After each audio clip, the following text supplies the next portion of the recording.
क्या आपके घर में भी ऐसा लगता है कि चाहे जितनी सफाई कर लो, घर फिर भी बिखरा ही रहता है? कभी बच्चों के खिलौने, कभी पुराने कपड़े, कभी रसोई का सामान और कभी वो चीज़ें जो सालों से सिर्फ जगह घेर रही हैं। अगर आप भी रोज़ सोचती हैं कि इतना सारा सामान आखिर आया कहाँ से, तो आज की यह वीडियो आपके लिए। आज मैं आपको बताऊंगी ऐसे आसान डीक्लटरिंग और ऑर्गेनाइजेशन टिप्स जिनसे आपका घर कम सामान में ज़्यादा सुंदर, ज़्यादा साफ और ज़्यादा पॉजिटिव लगेगा। और सबसे अच्छी बात, इसके लिए आपको कोई महंगे डिब्बे या नए फर्नीचर खरीदने की ज़रूरत बिल्कुल नहीं है। तो चाय का कप लेकर आराम से बैठ जाइए, क्योंकि आज के बाद आपका घर ही नहीं, आपका माइंड भी हल्का महसूस करेगा। चलिए शुरू करते हैं। राम राम सबको। कैसे हो आप लोग? आशा करती हूँ आप सब ठीक होंगे। शर्मा फैमिली व्लॉग में आप सबका स्वागत है। तो मेरी प्यारी बहनों, हमारे घर में कुछ चीज़ें ऐसी होती हैं जिन्हें हम फेंकते नहीं और इस्तेमाल भी नहीं करते, जैसे वो डिब्बा जिसमें दूसरे डिब्बे रखे रहते हैं। नंबर 1 शुरू करते हैं वीडियो और बने रहिएगा अंत तक। Decluttering mindset. बहनों, सबसे पहले हमें यह समझना होगा कि घर में कूड़ा सिर्फ कूड़ा नहीं होता। कई बार कूड़ा पुराने कपड़ों के रूप में होता है, कई बार टूटे हुए बर्तन के रूप में होता है और कई बार उन चीज़ों के रूप में होता है जिन्हें हम कहते हैं कभी काम आ जाएगी।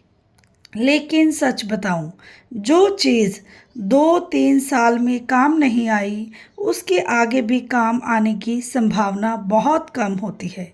मैं हमेशा एक नियम अपनाती हूँ।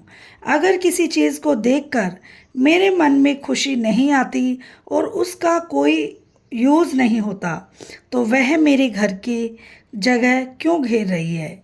घर को बड़ा बनाने का सबसे सस्ता तरीका नया घर खरीदना नहीं, बल्कि बेकार सामान हटाना है। कई बार घरों में प्लास्टिक के थैले ऐसे रखे जाते हैं जैसे आने वाली पीढ़ियों की विरासत हो। Number 2, kitchen decluttering. एक्सपायर्ड मसाले हटाएं, टूटे बर्तन हटाएं, डुप्लीकेट बर्तन निकालें। महीने में एक बार फ्रिज चेक करें। कुछ फ्रिज ऐसे होते हैं जहां सब्जियां नहीं, इतिहास मिलता है। तो इसीलिए अपनी चीज़ों को टाइम टू टाइम चेक करते रहें। Part 3, bedroom organisation. 6 महीने से नए पहने कपड़े अलग करें। दान बॉक्स बनाएं, सीज़न के अनुसार कपड़े रखें। बेड के नीचे अनावश्यक सामान न रखें। तो इस तरीके से बेकार की गंदगी हमारे कमरे में जमा नहीं होगी। तो ज़रूर अपने सामान की केयर करें और फालतू सामान को निकालते रहें। Part 4, kids room organisation. टूटे खिलौने हटाएं, खिलौनों को श्रेणियों में रखें। बच्चों को सफाई की आदत सिखाएं। बच्चे खिलौने फैलाने में इतने एक्सपर्ट होते हैं कि उन्हें देखकर लगता है कि घर में छोटा सा तूफान आ गया हो। तो इसीलिए बच्चों को भी सिस्टम से रहना सिखाएं, चीज़ों को सही जगह पर रखना सिखाएं। Part 5, living room makeover. केवल ज़रूरी सजावट रखें। पुराने अखबार हटाएं, तारों को व्यवस्थित करें। रोज़ 10 मिनट रीसेट रूटीन। रात को ही हमें सारी चीज़ें सेट करके रखनी चाहिए ताकि सुबह की भाग दौड़ बिल्कुल ना हो और घर एकदम परफेक्ट चमकता हुआ दिखाई दे। Number 6, 30 day decluttering challenge. हर दिन एक छोटी जगह। Day 1 hand bag, day 2 drawer, day 3 रसोई शेल्फ, डे 4 फ्रिज, डे 5 अलमारी। तो इस तरह से 30 दिन के अंदर हम अपने घर को पूरा बढ़िया से क्लीन कर सकते हैं और हमारा घर टाइम टू टाइम मैनेज होता रहेगा और हमें थकान की तो बिल्कुल अनुभूति नहीं होगी। और एकदम से अचानक से हमारे घर में मेहमान आते हैं तो हम बहुत शांत तरीके से बैठ सकते हैं। नहीं तो कई घरों में ऐसा होता है कि अचानक से मेहमान आ जाएं और वो मेहमान को नमस्ते बुलाने की बजाय इधर उधर भागने लगते हैं, क्योंकि उनका घर होता है बिखरा हुआ। तो इस तरीके से आप मैनेज करेंगे तो आपका घर परफेक्ट मैनेज रहेगा। पार्ट नंबर 7, 1 इन 1 आउट नियम अपनाइए। मेरी प्यारी बहनों, घर में सामान बढ़ने का सबसे बड़ा कारण यह है कि नई चीज़ें आती रहती है, लेकिन पुरानी चीज़ें बाहर नहीं जाती। इसीलिए आज से एक आसान नियम बना लीजिए। जब भी घर में कोई नई चीज़ आए तो उसी तरह की एक पुरानी चीज़ घर से बाहर निकाल दे। अगर नया सूट खरीदा है तो अलमारी से एक पुराना सूट दान कर दीजिए। अगर नया मग आया है तो पुराना मग निकाल दीजिए। इस छोटे से नियम से घर में सामान कभी ज़रूरत से ज़्यादा नहीं बढ़ेगा और आपको बार बार बड़ी सफाई करने की ज़रूरत नहीं होगी। टिप नंबर 8, हर कमरे को एक उद्देश्य दीजिए। कई बार घर इसीलिए बिखरा रहता है क्योंकि हर चीज़ हर जगह दिखाई देती है। बच्चों के खिलौने ड्राइंग रूम में, रसोई का सामान बेडरूम में और कपड़े कुर्सियों पर पड़े रहते हैं। कोशिश कीजिए कि हर कमरे में एक स्पष्ट उद्देश्य है। जिस चीज़ का जहाँ काम है उसे वहीं रहने की आदत डालिए। जब घर के सभी सदस्य इस नियम का पालन करने लगते हैं तो सफाई अपने आप आसान हो जाती है। टिप नंबर 9, 5 मिनट का नाइट रीसेट। रात को सोने से पहले केवल 5 मिनट निकालिए। कुशन सही कर दीजिए, बर्तन सिंक में रख दीजिए, टेबल साफ कर दीजिए और चीज़ें इधर उधर जो पड़ी हैं उन्हें उनकी जगह पर रख दीजिए। सुबह जब आप उठेंगे तो घर पहले से व्यवस्थित मिलेगा और दिन की शुरुआत भी अच्छी होगी। यह छोटी सी आदत घर को हमेशा साफ सुथरा बनाए रखने में बहुत ज़्यादा मदद करती है।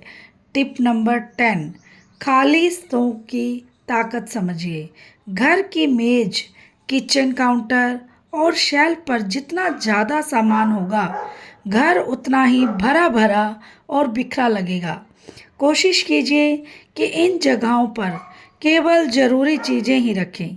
जब सतहें खाली दिखती हैं तो पूरा घर जगह ज़्यादा बड़ा और साफ सुंदर दिखाई देता है।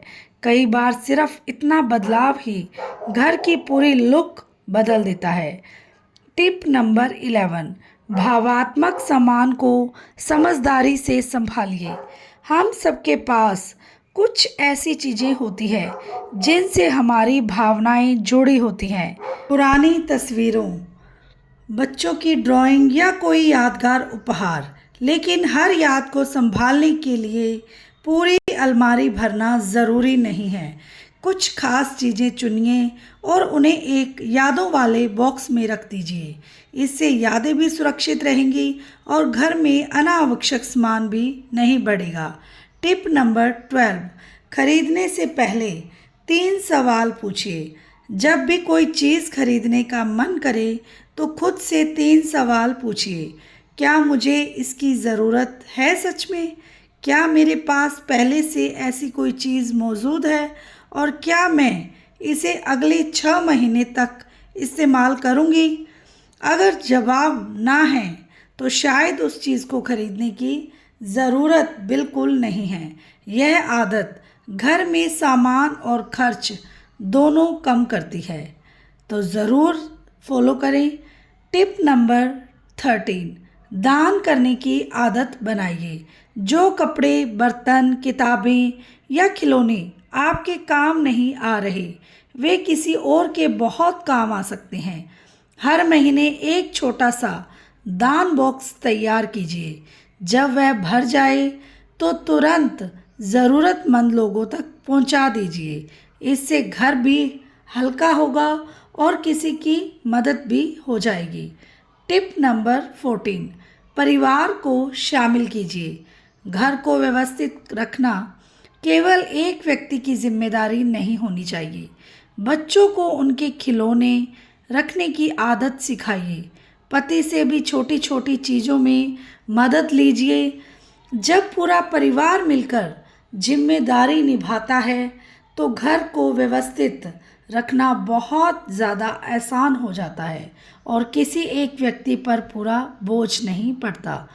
टिप नंबर 15, पूर्णता नहीं निरंतरता ज़रूरी है। बहनों, यह मत सोचिए कि एक दिन घर बिल्कुल परफेक्ट हो जाएगा। ऐसा किसी के साथ नहीं होता। हर दिन थोड़ा थोड़ा काम कीजिए। आज एक दराज, कल एक शेल्फ और परसों एक अलमारी। धीरे धीरे आपका घर पहले से ज़्यादा व्यवस्थित होता जाएगा। याद रखिए, छोटे छोटे लगातार कदम बड़े चेंजेस लाते हैं। जब आप नियमित रूप से घर को संभालती रहेंगी तो सफाई और व्यवस्था दोनों आसान लगने लगेगी। आज मैं आपके साथ एक ऐसी कहानी सुनाने जा रही हूँ जो शायद आपको अपनी ही कहानी लगे। एक छोटे से शहर में सीमा नाम की एक गृहिणी रहती थी। उसका घर बहुत बड़ा नहीं था, लेकिन उसके सपने बहुत बड़े थे। शादी के बाद जब वह उस घर में आई थी तो उसने सोचा था कि वह अपने घर को हमेशा साफ, सुंदर और व्यवस्थित रखेगी। लेकिन धीरे धीरे जिंदगी की जिम्मेदारियां बढ़ती गई। पहले बच्चे के खिलौने आए, फिर स्कूल की किताबें, फिर पुराने कपड़ों के ढेर और फिर त्योहारों का सामान, फिर रसोई में नए नए डिब्बे। हर चीज़ के साथ घर में सामान बढ़ता गया। सीमा सुबह से रात तक काम करती थी। खाना बनाना, बच्चों को तैयार करना, घर की सफाई, सबका ध्यान रखना। फिर भी उसे लगता था कि उसका घर कभी साफ नहीं दिखता। एक दिन सुबह उसने पूरे घर में नज़र दौड़ाई। हर जगह सामान ही सामान था। कुर्सी पर कपड़े पड़े थे, रसोई के शेल्फ भरे हुए थे, अलमारी बंद ही नहीं हो रही थी। वह थक गई थी। उसने सोचा, मैं इतना काम करती हूँ, फिर भी मुझे लगता है कि मैं पूरा घर साफ नहीं कर पाती। उस दिन वह बहुत उदास थी। शाम को उसकी पड़ोसन आई। उसने सीमा को परेशान देखा और पूछा, क्या हुआ? सीमा बोली, मुझे लगता है कि मैं अच्छी गृहिणी नहीं हूँ। मैं पूरे दिन मेहनत करती हूँ, लेकिन मेरा घर फिर भी बिखरा रहता है। पड़ोसन मुस्कुराई और बोली, समस्या तुम्हारी मेहनत में नहीं, समस्या घर में जमा हुए अनावश्यक सामान में है। सीमा को यह बात समझ नहीं आई। अगले ही दिन उसने एक छोटा सा फैसला लिया। उसने पूरे घर की सफाई नहीं की। उसने सिर्फ एक दराज खोली। उस दराज में पुराने बिल, टूटे पेन, बेकार कागज़ और न जाने कितनी ऐसी चीज़ें जिन्हें सालों से किसी ने हाथ तक नहीं लगाया था। उसने उसमें से आधा सामान निकाल दिया। दराज बंद हुई। पहली बार उसे हल्का महसूस हुआ। अगले ही दिन उसने रसोई की एक शेल्फ देखी। उसे ऐसे मसाले मिले जिनकी तारीख निकल चुकी थी, ऐसे डिब्बे मिले जो टूटे थे, ऐसे कप मिले जिनका जोड़ा नहीं था। उसने उन्हें भी निकाल दिया। तीसरे दिन उसने अपनी अलमारी खोली। वहाँ ऐसे कपड़े जिन्हें उसने 2 साल तक नहीं पहना। पहले उसका मन नहीं माना। उसे लगा कि शायद कभी काम आ जाए, लेकिन फिर उसने खुद से पूछा, अगर 2 साल में काम नहीं आए, आगे कब काम आएंगे? उसने कुछ कपड़े दान करने के लिए अलग रख दिए। हर दिन वह सिर्फ 15 मिनट निकालती थी और बस 15 मिनट, न पूरा घर, न कोई बड़ी मेहनत, सिर्फ एक छोटा सा हिस्सा। और एक हफ्ते बाद उसे फ़र्क दिखने लगा। 1 महीने बाद घर खुला खुला लगने लगा। तो इस तरीके से सीमा हर दिन मेहनत करती रही और मुस्कुराती रही और उसका घर बिल्कुल चमक गया। राधे राधे।